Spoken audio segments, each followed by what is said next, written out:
I've got a problem. I don't know how this works. I don't know how to write this. I don't know the best order. I don't know where this new idea fits. Maybe I can get AI to do this. Wow. AI has become quite the thing. More than a flavor of the month, it's found its way into so many of our apps and tools.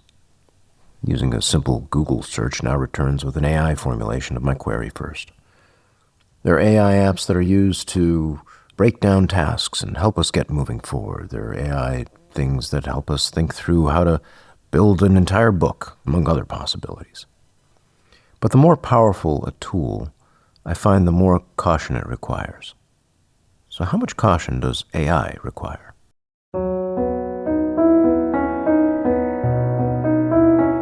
Welcome to the Rhythms of Focus podcast for wandering minds who are tired of feeling that they have to force themselves to make things happen. Maybe know that when things line up well, that tendency to wander actually becomes a powerful wave of focus. I'm Dr. Kourosh Dini, fellow wandering mind. It wasn't that long ago that I struggled to make things happen, whether it was to remember when to pay a bill, do things over time, or look at a list without feeling repulsed. Fast forward through years of study and practice, I can now not only deal with the world, I can be creative, playful, and engage in the ways that make sense to me. I can be a doctor, musician, father, still play games in the evenings. I've created this podcast to share these ideas so you can do the same, hopefully with a lot less of the troubles I needed to go through to get here. Whether you have ADHD, deal with anxiety, or just suffer from a powerfully creative spirit, I invite you to join me in this weekly podcast to start finding your own way to a calmer, more intuitive space. Please note, I'm not functioning as your doctor, psychiatrist, psychoanalyst, therapist, or otherwise.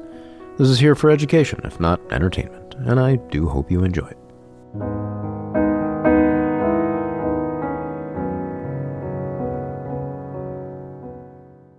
There's a rather ridiculous statement I remember hearing in medical school, a sort of backhanded joke towards this pharmaceutical world. Say something like this: "Hey, there's a new medication. Let's use it before it has some side effects." We often look around at our tools as these unmitigated positives, especially when they first start out. Some promise some efficiency, sometimes some clear boost to something we desire opens the door, and there's no going back. As humans, we use tools. The spoken word itself is a tool by which we ask and receive our wants and needs in nuance. Even the written word, though, can be of concern. I want to quote a story of Socrates, but before I do, it's important, dear listener, for you to know that I found this reference using AI.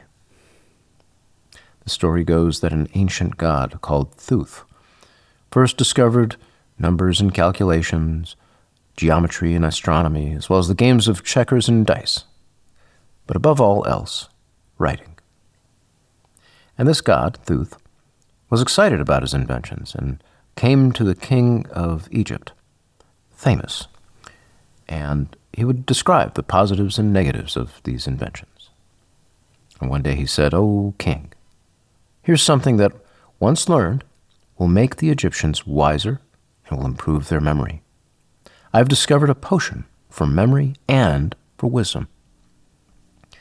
Thamus, however, replied, "O most expert Thoth, one man can give birth to the elements of an art, but only another can judge how they can benefit or harm those who will use them. And now, since you are the father of writing, your affection for it has made you describe its effects as the opposite of what they really are. In fact, it will introduce forgetfulness into the soul of those who learn it. They will not practice using their memory because they will put their trust in writing, which is external and depends on signs that belong to others, instead of trying to remember from the inside, completely on their own. You've not discovered a potion for remembering, but for reminding. You provide your students with the appearance of wisdom, not with its reality. Your invention will enable them to hear many things without being properly taught, and they will imagine that they have come to know much, while for the most part they will know nothing. And they will be difficult to get along with, since they will merely appear to be wise instead of really being so." Now, even as a writer myself, I absolutely loved that paragraph. There are plenty of times where I thought, for example, that I was ready for an exam because I went over the notes over and over again, only to realize that it wasn't that I'd known the material. I hadn't remembered them from the inside. I could just recognize them. So here we are with AI. And again, the more powerful the tool, the more caution it requires. I want to describe a recent experience I had. I'm inviting you into some of my thinking process lately about this concept I've been working on called the 8 gears of work. I go into some detail about it in episode 33, and in short, these 8 gears are as follows. There's be, how we are without any intention, I should say. There's consider, where we reflect on it. There's our approach, where we start dealing with the emotions involved. There's a visit, where we are with the work, whatever we do, whether we do anything or not. There's our beginning, where we start to iterate. There's complete, which is where we dedicate ourselves to completing the task or project. There's schedule, where we line ourselves up in some synchronization with other people or other times. And lastly, there's perform, where we do things with real live stakes. And in any case, I was thinking of it as a way to represent how to manage our sense of I don't wanna in the midst of it all. So what's the spectrum here? What is the line from one end to the other? And my first response was effort. But then I quickly realized that was wrong. But I didn't know what was right. Is it engagement? Is it agency? Is it that extension into the world? How does it relate to those I don't wanna feelings? Why is it that the further you go, the stronger those feelings can become? I had a strong temptation to take the currently 200-plus slide keynote presentation, all my processed thoughts on the matter, and then maybe however many thoughts I have in my DevonThink app, where I have a ton of text files, and just throw them into my AI app and say, here, please make sense of this. But what was that impulse? There's this tension that comes from not knowing. Creativity is about discovering something in the act of creating it. When we don't know something, we hold on to that not knowing. Maybe we write our questions, maybe we write what we want to explore, but that feeling, that tension, that lives within us. When we get an answer to something from elsewhere, we risk bypassing that important path of growth through ourselves, where that release of tension that would come from discovery would create an effect within ourselves. In the regular visits to the project, I kept coming to the words extension and engagement, and I suddenly realized this focus on agency, this skill and ability to decide and engage non-reactively, not on doing, for example. So in this reflection, I came to this realization, I've modeled this perspective of agency. Now, I don't know how entertaining this is to you, but for me, it was important. Because now I have a way to describe and help people with those I don't want to feelings in an even better way. I have a more solid foundation within myself that I could then translate. If I had asked AI to solve my problem, maybe it would have come up with something like this. Maybe. But I doubt it. More importantly, it was crucial that I did not rely on it to prematurely resolve that sense of tension within me. That tension, without irony, is exactly what agency is about. Our ability to sit non-reactively with our emotions, with our sensations, where ideally that they can no longer be driver, but are instead messenger. Had I allowed that tension to be a driver, I would have jumped right into the AI to give me the answer. Hey, tell me where I need to go. And so AI is certainly powerful. But I wonder how much of our recent concerns that are bandied about on the internet relate to this idea. Could AI be something by which we abandon our sense of agency?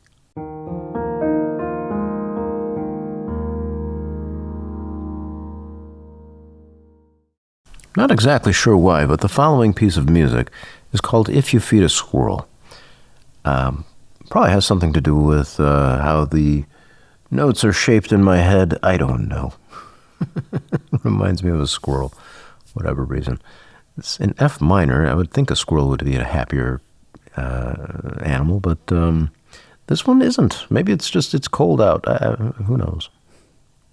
Strange squirrel. Hope you enjoy it.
If you've enjoyed what you've heard today, kindly subscribe, rate, review with whatever app you're using.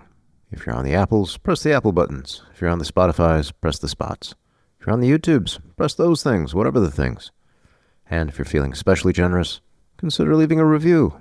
Maybe mention your favorite piano piece or just say hi. Your support helps more wandering minds find this podcast.